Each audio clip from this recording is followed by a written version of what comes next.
윤석열, 우크라의 초특혜 초대형 재정 지원 결국 실토. 이후 에디터. 우크라이나에 대한 윤석열 정부의 초특혜 대규모 재정 지원 의혹이 사실로 드러나고 있다. 윤 정부는 지난 5월 한국이 최대 80억 달러를 초특혜 조건으로 제공하기로 했다는 우크라 정부의 발표가 알려지며 거센 반발이 일자 사실무근이라고 부인했다. 그러나 4개월도 채 지나지 않아 관련 의혹이 사실임을 윤 대통령이 결국 스스로 실토했다. 이틀 전인 10일인도 뉴델리의 바라트 만다팜 국제 컨벤션 센터에서 열린 주요 20개국 정상회의 행사의 일환인 하나의 미래 세션에서였다.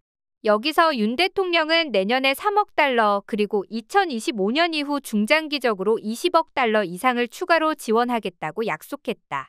이어 대한민국은 국제사회와 연대의 안보, 인도, 재건 분야를 망라한 포괄적 지원 프로그램을 이행할 것이라고 했다. 앞서 윤 정부는 지난해 인도적 지원 등 1억 달러를 제공한 데 이어 윤 대통령의 7월 우크라 방문 당시 일상 회복을 위한 우크라이나 평화연대 이니셔티브를 공개한 뒤 추가로 올해 1억 5천만 달러를 지원하겠다고 약속한 바 있다.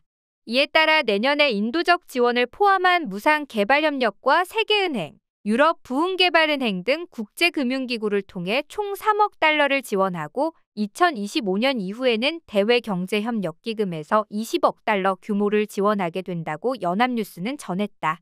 이에 대해 대통령실은 세계의 자유, 평화와 번영에 기여하는 글로벌 중추 국가로서 우크라이나 평화 회복 지원에 앞장서는 책임 있는 역할을 보여주는 한편 향후 우크라이나 재건에 본격 참여하기 위한 기반 조성 작업이라고 주장했다.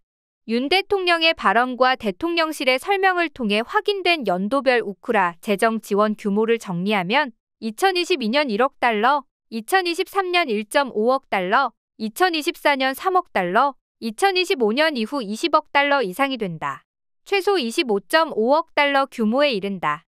이런 연도별 지원 규모와 일정을 보면 우크라이나 경제부가 5월 18일 홈페이지에 우크라이나, 한국으로부터 최대 80억 달러 극히 유리한 조건으로 유치라는 제목의 보도자료의 내용과 상당히 일치함을 알 수 있다.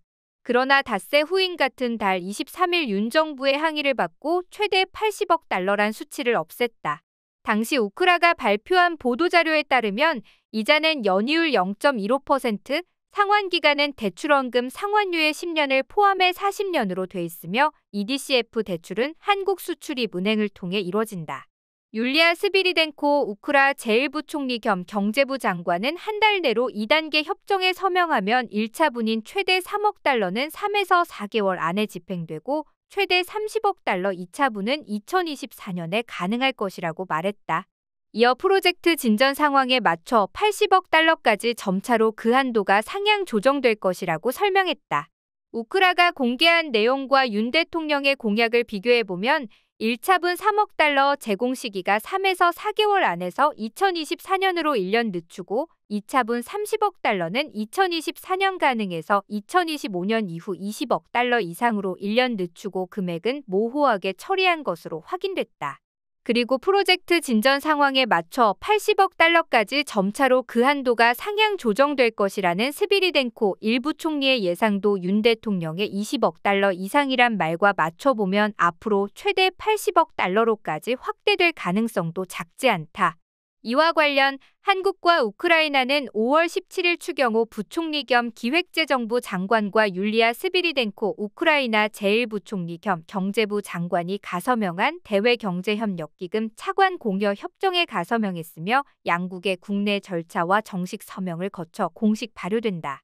당시 우크라 정부의 천기누설로 양국이 발표한 대출 규모가 천양지차인데다 우크라 발표와 현지 언론 보도가 있은 지 닷새가 되도록 윤 정부는 함구로 일관하자 이권 개입 등 모종의 흑막이 있어 진실을 숨기는 게 아니냐는 의혹이 증폭되기도 했다.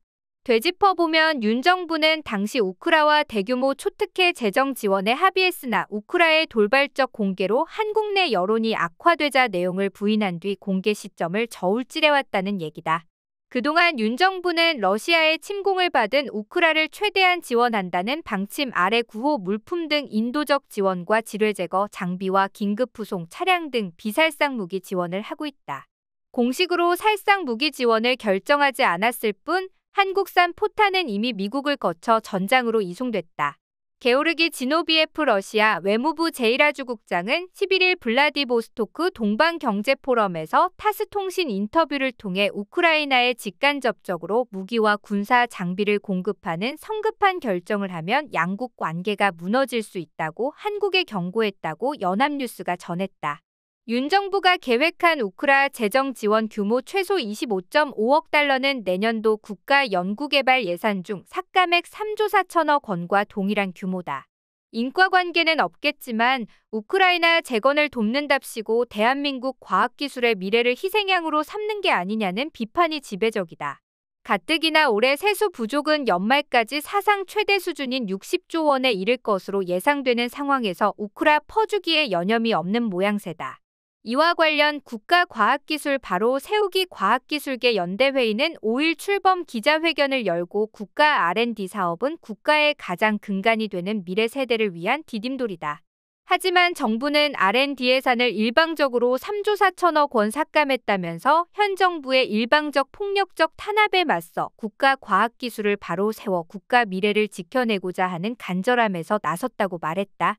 연대회의에는 전국 공공연구노동조합, 전국과학기술연구전문노동조합, 한국전자통신연구원 노동조합, 출연과학기술인협의회총연합회, 연구전문기관 노동조합연합, 한국표준과학연구원 바른노동조합, 한국화학연구원 연구원 노동조합, 한국생명공학연구원 과학기술인 노동조합, 국가공무원 노동조합, 과학기술정보통신부 지부 등 9개 조직이 참여했다.